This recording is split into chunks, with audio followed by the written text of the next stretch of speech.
Okay, here we go. NXT TakeOver Brooklyn 3. Show ended about 15 or so minutes ago. Our first match is Johnny Gargano versus Andrade Cien Almas, accompanied by Selena Vega.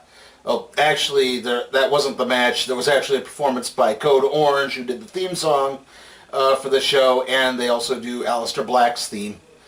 But anyway, then we go on to the match. Let's see. First off, the two opened up with some chain wrestling, a lot of waist locks and two-leg takedowns. Gargano did an arm wrench into a crucifix pin attempt. Almas used the ropes for a backbreaker slam.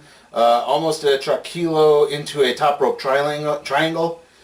Gargano hit a drop toe hold, sending Almas into the second turnbuckle, and then followed it with a knee strike. Gargano hit a Listo kick, and then followed it with a spear through the ropes. Gargano hit a super kick during an Almas trying to do the tranquilo again. Okay, let me think here. He then followed that with a slingshot DDT and got a 2 count. Gargano got a 2 count off of that. Almas countered a spear into a DDT and then hit the tornado death drop, basically a tornado reverse DDT. Got a 2 count out of that. Almas countered a sunset flip into a moonsault. Gargano countered the running knee into a crossface. Almas eventually got to the ropes. Gargano went for his running knee, but as this was about to happen, Selena Vega tossed in a DIY shirt. I think they're supposed to set it up that he's still traumatized by the breakup of the DIY, but unfortunately, the shirt was folded as Gargano picked it up, and so they didn't quite get the reveal as they wanted to. But the distraction was enough for Almas to get the hammerlock DDT and the victory. Really, really darn good match for the opener. Kind of going into the show, I had some doubts. Not a lot of build-up for a lot of these matches. I mean, this match only seemed to have a couple weeks build-up. Another couple matches only seemed to have a couple weeks build-up. I'd say the only two that had really big build-ups were the Tag Team Championship match and the Women's Championship match. And that was it. But on the bright spot, we're still getting some good wrestling going on. Okay, our next match is the NXT Tag Team Championship match. The Authors of Pain versus Sanity. With special guest commentator Corey Graves. Sanity started out as Killian Dane and Alexander Wolf, and all 4 members were brawling in the ring before the match started. As this was happening, Eric Young got under the ring and pulled out a table. At this point, the match started with Akam and Razor isolating Alexander Wolf. Wolf went for the tag, but at this point, Eric Young got on the ring apron and called off Killian Dane. Dane stepped down, and then they said that this was legal because technically Dane had not tagged into the match yet, so he was not an official tag team member. Let's see. Young does get the tag in. They start fighting a bit. Young started to get beat around a bit. Young and Akam brawled into the crowd. Authors then they fought back into the ring. Authors hit a back body drop into a Dominator for a 2 count. Razor came in and actually locked on an Anaconda Vice on Young. Eventually Wolf tagged in and hit 2 big boots on Akam and Razor. The Authors hit a suplex into a powerbomb, got a 2 count. Wolf hit a top rope Frankensteiner and then managed to tag in Eric Young. The Authors began to fight around a little bit. They tried to go for a top rope powerbomb, or a superplex powerbomb basically. And Nikki Cross got up and grabbed Eric Young's foot to hold it in. This is when the big schmuzz started to happen. There was a big brawl on the outside. Wolf did a suicide dive, took out Razor. Akam was kind of out of it. He managed to get up. Nikki Cross did a suicide crossbody attempt, and this distracted Akam enough so that Killian Dane could basically splash Cross and Akam through the table. Eric Young got Razor back into the ring. They tagged in Wolf. They hit their finisher, which is the back suplex into the neck breaker for the 3 count and the victory. Your new NXT Tag Team Champions, Sanity. Their victory joy was short-lived, though, as almost immediately afterwards, Bobby Fish and Kyle O'Reilly, a big tag team on the independent circuits, big independent stars who have recently signed with NXT, came out of the crowd and attacked both members of both tag teams, basically. And we're going to be getting a little bit more to them later. As for the match itself, a real kind of train wreck of a match, but an entertaining train wreck of a match. So there was a little bit of a lull in the middle. I mean, it did kind of slow down a little bit, but the action picked up enough at the end for it to still remain entertaining. Okay, our third match of the evening is Hideo Itami versus Aleister Black. Once again, Aleister Black was accompanied by Agent Orange, the music playing to the ring, a live performance of that. Anyway, the match opened up with both men simultaneously kicking each other on two different occasions. Black then hit 2 kicks and a big running knee strike. Tommy fought back and hit a guillotine knee drop with Black tangled up in the ropes. Tommy hit a series of kicks to the back of Aleister Black, Aleister Black began bleeding from the nose at one point as Tommy began taunting him, doing Black's little meditation pose in the ring and everything. Black hit a spin kick to Tommy's leg and then followed it with a running knee strike. Tommy hit a fisherman suplex for a 2 count. A lot of brawling in this, a lot of straight up brawling going on. Black countered a victory roll with a big roundhouse kick, got a 2 count out of it. Black tried to go for a top rope move. Tommy ran up and caught Black and hit a top rope Falcon Arrow for a 2 count. At this point, Tommy just snapped. He started yelling to the crowd. He wanted their respect. And then Black got up and hit the Black Mass for the 3 count and the victory.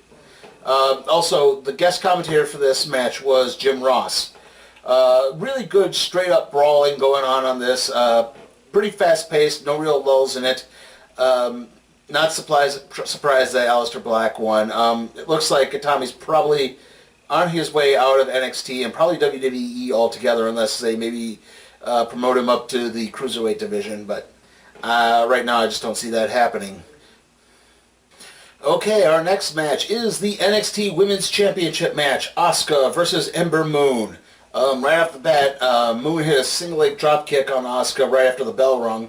Moon hit a cannonball to the outside of the ring. Asuka then tossed Ember Moon into the ring steps. Asuka then hit a hammerlock suplex on the entrance ramp. At this point, Asuka began targeting Ember's surgically repaired shoulder. She hit a hammerlock STO. Asuka tried to go on for an octopus hold and then a Fujiwara armbar. Then she tried to go into the Asuka lock, but Moon managed to fight out of it a couple of times. Ember Moon countered an armbar into an electric chair drop.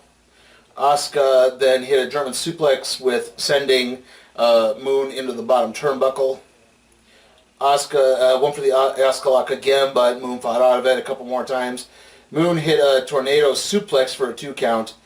Moon fought out of a superplex attempt and hit a springboard stomp.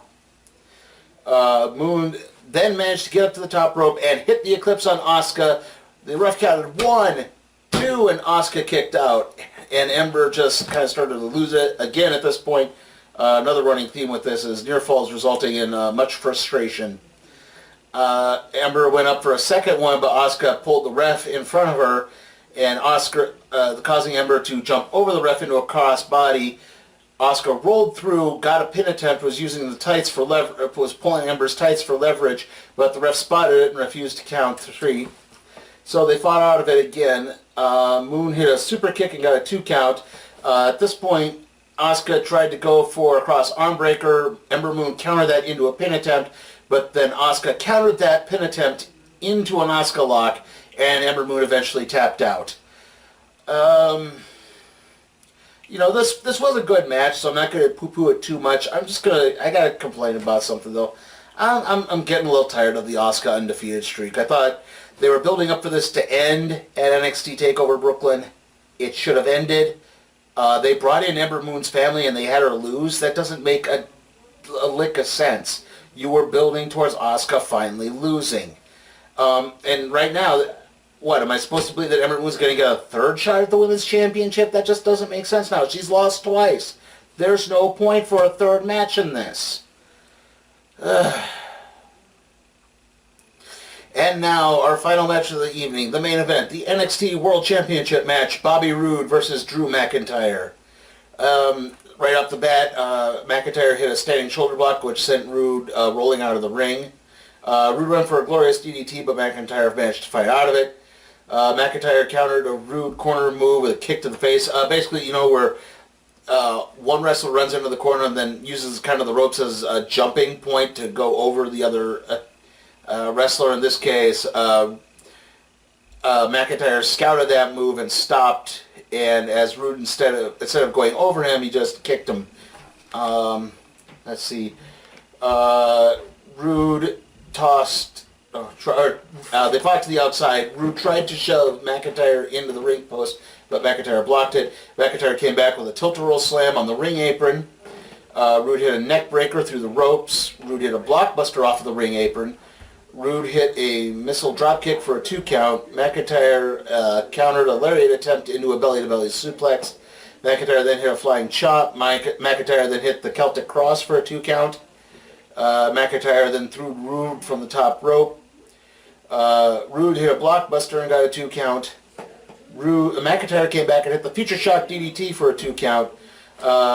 Roode then hit a running powerbomb and got a 2 count.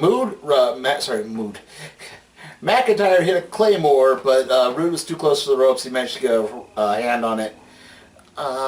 Roode then rolled out of the ring, was trying to get a 10 count. It's at this point that I thought, oh, this is where Roderick Strong is going to interfere, because, again, they've been building a Roode-Roderick Strong feud.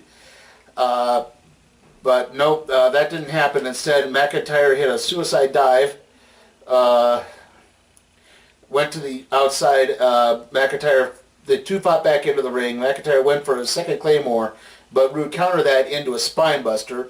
Roode then hit a glorious DDT and got a 2 count. Roode then tried to go for another glorious DDT, couldn't get it up.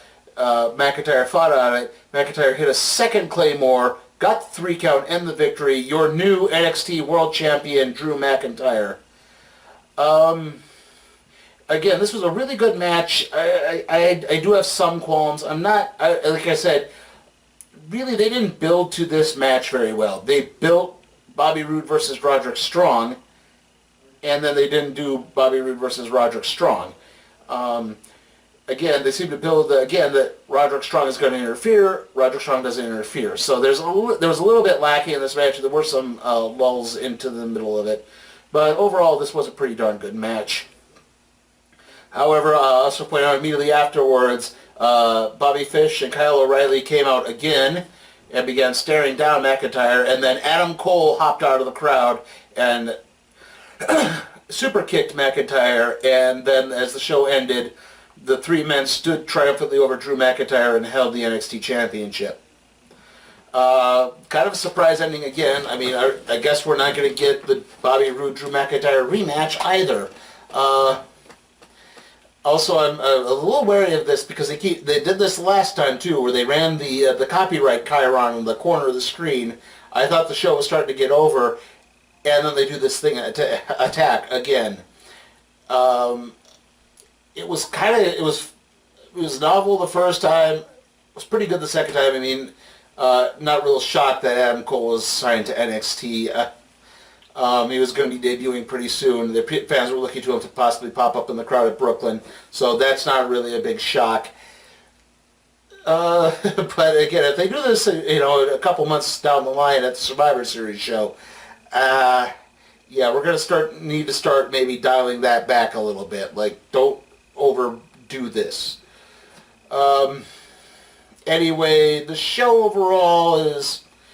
yeah, it's going to get an A. My qualms with it, I mean, I did have problems with it, but they were pretty minor problems. All the matches were thoroughly entertaining. Not a waste of time in the slightest. Again, matches that seemed cobbled together at the last minute, like Gargano and Almas and Black and Itami, were still top-notch. So, yeah, this gets an A. Obviously, the next video up is going to be the SummerSlam recap and review.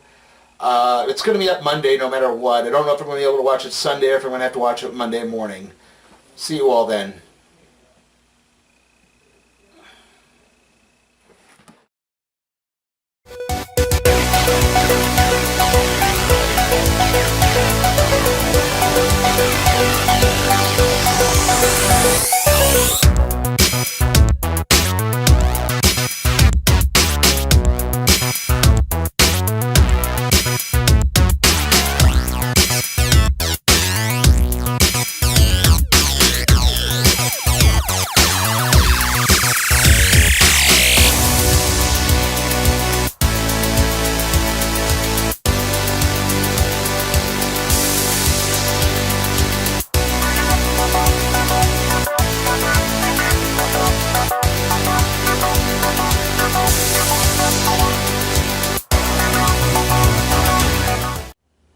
Hey guys, tired of me constantly talking only about WWE and NXT? Want to see me cover something like Ring of Honor or New Japan or anything else? Go to my Patreon page and see how you can help make that happen. Links in the description.